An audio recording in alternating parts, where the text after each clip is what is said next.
Pero dapat naman kasi alam niyo mga kabatas natin ha, ito pala yung magandang sabihin ko rin sa inyo. May obligasyon ba lumabas ito kasi noong panahon ni Digong.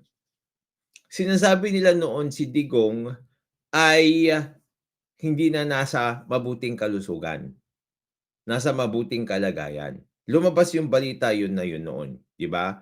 Ngayon ang daming nagtatanong, nasaan yung presidente?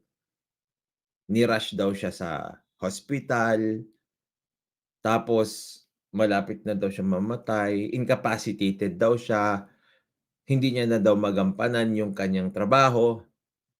Tapos kung maalala niyo mga kabatas natin, meron akong sinabi sa inyo na ang isang presidente ay dapat i-disclose yung kanyang health, 'di ba, issues na nakakaapekto sa kanyang trabaho.